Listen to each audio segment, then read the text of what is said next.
everybody, my name is Regina and welcome back to my channel. So I just moved into a new place and there's literally nothing in this office yet, so I am apologizing for any echoes or if the sound quality is bad in this room. There's just literally nothing in here except that chair, me, and my dog who's sleeping on the floor. But in this video I thought I'm going to talk about what you can expect after you got accepted. So if you're interested, keep on watching. So once you get accepted, first of all, yay, congratulations, it's time to celebrate.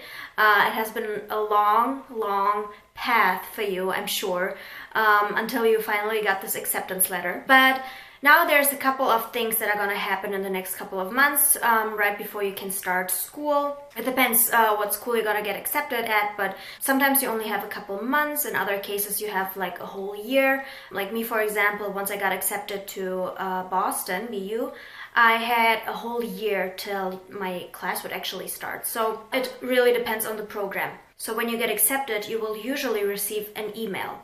This email will first of all congratulate you that you got the spot at the specific university, but then they will also require you to pay a non-refundable deposit.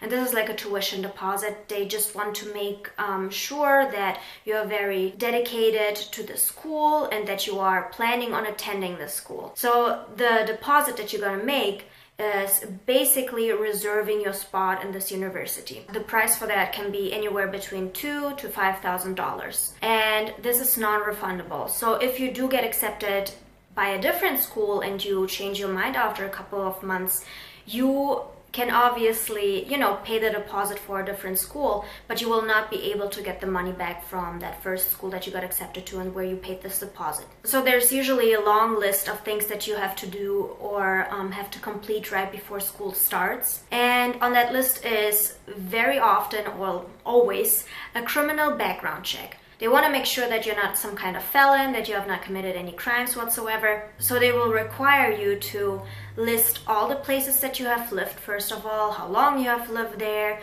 like all the addresses. And then if you have moved to multiple countries, sometimes, that's what BU did, they wanted me to provide records from the police of those specific countries where I've lived. So I have lived in Germany, I have lived in Bulgaria, and they wanted criminal background checks or criminal records from the police from those two countries, which if you have been moving a lot, you can already, start preparing those things and have those things ready, because they usually do not expire as much as I know, but you gotta double check that. So they usually want to see all the addresses that you have lived at for the past, maybe 20 years, depending how old you are. Next is a school transcript from your university where you graduated at in your home country. I know we have already uploaded a bunch of transcripts before while we're applying, but once you get accepted, they usually want to have like a copy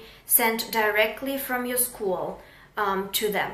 So if you have to get in contact with your dean's office in your home country, or if you have to be there in person, you might get this started. Some schools just want an email, meaning that your school in your home country can just send an email from like an official email address, or they want like an actual paper form.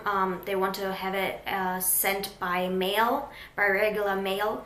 So you can see how this might be difficult for you if you're not located in your home country anymore, and if your old dental school is maybe not as efficient with things like that. So you might have to arrange someone to go to your school and get all of that organized and sent out in the proper way so it actually gets to the school here in the United States. The next thing is an immunization protocol.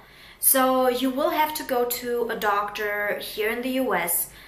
Sometimes, or some schools also accept letters from doctors of foreign countries, but you never know. They will give you instructions on that. They basically want to see what you are vaccinated against, and if you have, any diseases. The doctor has to disclose all of that. They also want tuberculosis testing, so you might have to get either skin or blood tests done to prove that you have no tuberculosis. Next on the list is usually that you have to check in into your own school's email address. They will provide you with a brand new email address so that you can log into their system online and, you know, access the libraries, the online library, the maybe different softwares that you use in school. It depends. But right in the beginning, they will provide you with that email and a password where you obviously have to change the password. Then you have to sign in into the software, and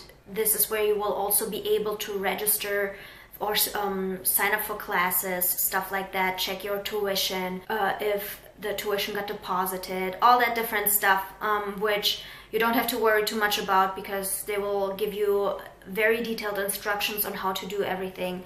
Because I don't know how it was in your home country, it was not the case for me. We did not do much on the computer at all. Everything had to be done in person and in writing, and it had to be signed in person with a blue pen, you know, so like it was very different than what's happening here. Everything is done online, and it also makes things easier for people that are currently in a foreign country and that are not here or able to, you know, attend the school in person to sign documents. So the next thing that I probably should have mentioned right in the beginning of my video is that you have to apply for student aid. Once you get the acceptance letter, you will have to go to either the financial institution of your choice or to FAFSA, depending on if you want a private or a federal loan. You will have to apply for student aid, and I made videos about that, which you can either check out, or if you've ever already seen it, you know what I'm talking about. You will go through the website, you will apply, and it will usually take a couple weeks to months till everything gets settled and arranged. So you want to apply for student aid as soon as possible, actually.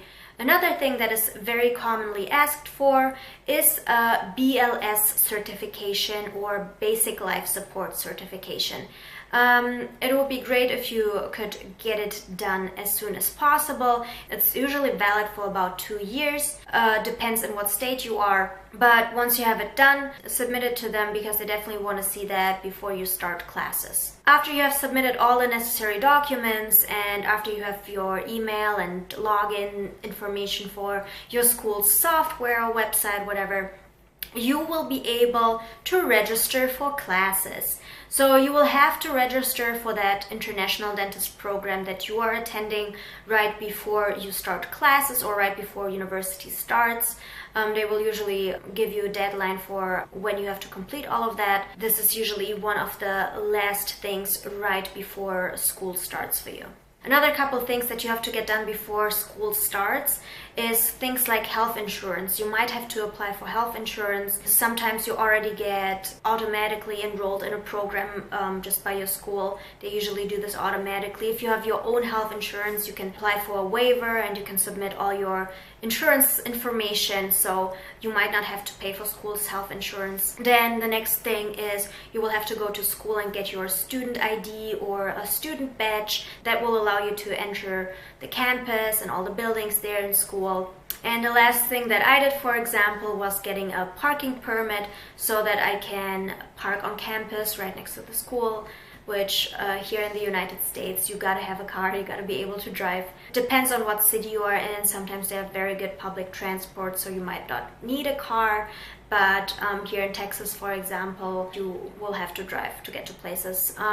So yeah, that's basically what you have to expect after you got accepted. It's a huge list. They will send you that long list right after you submitted your deposit. So yeah, it's fun times, and you know, it feels like the work never ends. The application submitting or documents signing and submitting will never end. That's how it feels like.